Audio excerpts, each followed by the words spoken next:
요한복음은 종종 우리의 신앙을 음식과 먹는 행위에 비유합니다. 예수님과 사마리아 여인의 대화에서도 음식과 마실 물이라는 주제가 부각됩니다. 요한복음 4장 7절에서 예수님은 여인에게 마실 물을 좀 달라고 요청하십니다. 그런데 8절에 의하면 그때 제자들은 먹을 것을 사러 동네에 들어가고 없었습니다.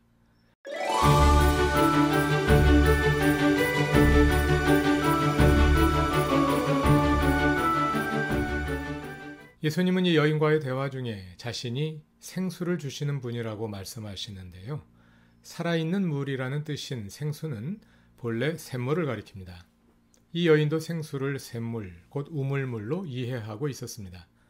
그러나 예수님이 말씀하시는 살아있는 물은 영원한 생명을 주는 물, 한 번 마시면 영원히 목마르지 않는 물을 의미합니다. 그럼 그 살아있는 물은 구체적으로 무엇을 가리킬까요? 요한복음 4장 14절에서 예수님은 그분이 주시는 물이 우리 속에서 영생에 이르도록 솟아나는 샘물이 될 것이라고 말씀하십니다. 예수님이 주시는 물에는 두 가지 특징이 있는데요. 하나는 그 물이 우리 속에서 샘물이 되어 계속하여 솟아난다는 것이고, 다른 하나는 우리를 영생에 이르게 한다는 것입니다. 요한복음에서 이 두 가지 특징은 성령에게서 나타납니다. 먼저 생수가 샘물이 되어 솟아난다는 표현이 7장 38절에서는 조금 다르게 바뀌어 나타나는데요. 예수님은 자신을 믿는 사람의 배에서 생수가 강물처럼 흘러나온다고 말씀하십니다. 39절에 의하면 이것은 예수를 믿는 사람이 받게 될 성령을 가리킵니다. 예수님이 주시는 물의 두 번째 특징은 우리를 영원한 생명에 이르게 하는 것입니다. 그런데 6장 63절에서 예수님은 생명을 주는 것은 영이라고 말씀하시지요. 요한복음 4장에서 예수께서 수가성의 여인에게 주시겠다고 말씀하시는 살아있는 물은 곧 성령을 가리킵니다.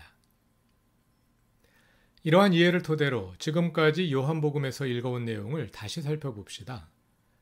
3장에서 예수님은 니고데모에게 위로부터 나야 한다고 말씀하셨습니다. 위로부터 나는 것은 물과 성령으로 나는 것인데 여기서 물과 성령은 동의어입니다. 물, 곧 성령으로 우리가 다시 태어납니다. 그리고 성령은 우리 속에서 끊임없이 솟아나는 샘물이 되어 우리가 그 생명을 누리며 살게 합니다. 그리고 1장 33절은 예수님이 성령으로 세례를 주신다고 하는데요. 이는 성령이 물로 상징되기 때문에 가능한 표현일 것입니다.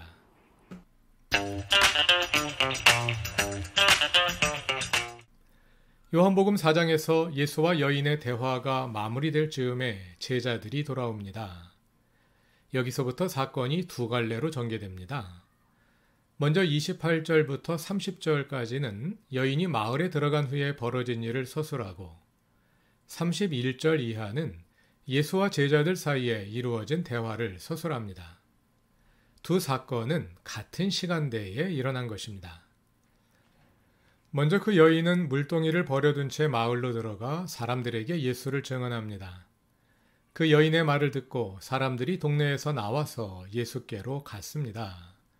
30절 마지막에서 갔다로 번역된 동사는 헬라어 미완료형으로 사람들이 동네에서 나와서 예수께 몰려오고 있었다로 옮기면 그 뉘앙스를 더 잘 살릴 수 있습니다. 이번에는 그와 같은 시점에 예수와 제자들 사이에 이루어진 대화를 살펴봅시다. 31절을 보면 제자들이 예수께 음식을 잡수시라고 권합니다. 우물 옆 한켠에는 여인이 두고 간 빈 물동이가 놓여 있습니다. 이것은 여인의 관심이 우물물로부터 영원히 목마르지 않는 살아있는 물로 옮겨갔음을 상징합니다.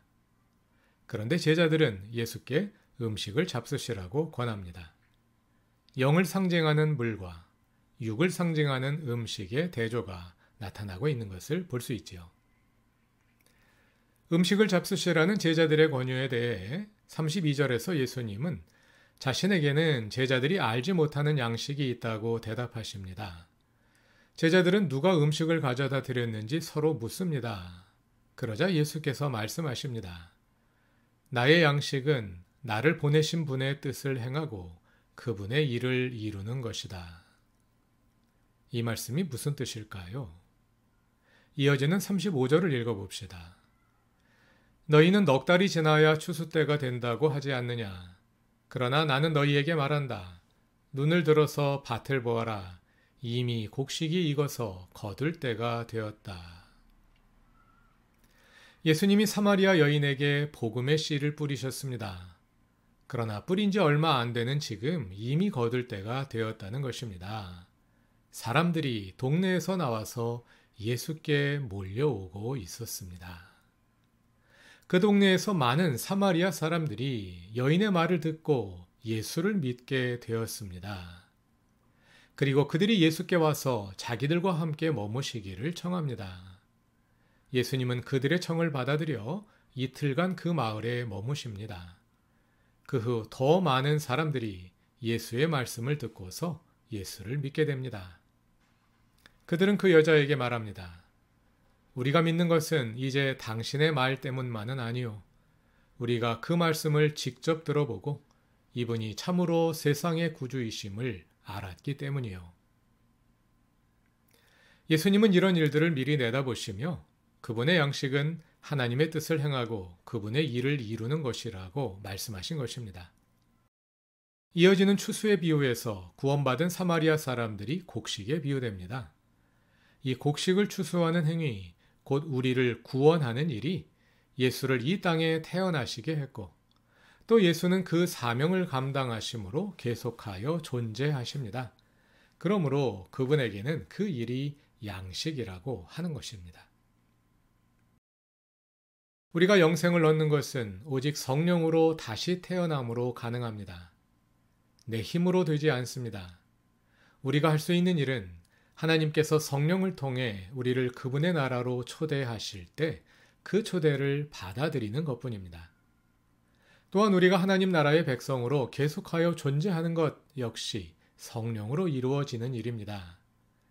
예수님이 주시는 물, 곧 성령을 마시면 영원히 목마르지 않습니다. 왜냐하면 성령이 우리 안에서 솟아나는 샘이 되어 끊임없이 우리에게 살아있는 물을 제공하기 때문입니다. 성령이 내 안에서 샘물이 콸콸 솟아오르듯 활발하게 역사하시는 것을 느끼며 살아가고 있습니까?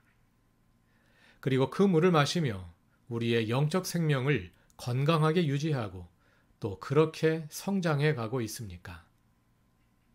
우리 안에 살아계시는 성령을 통해 끊임없이 살아있는 물을 공급받고 그 성령으로 목을 축일 수 있도록 우리의 샘을 잘 관리합시다.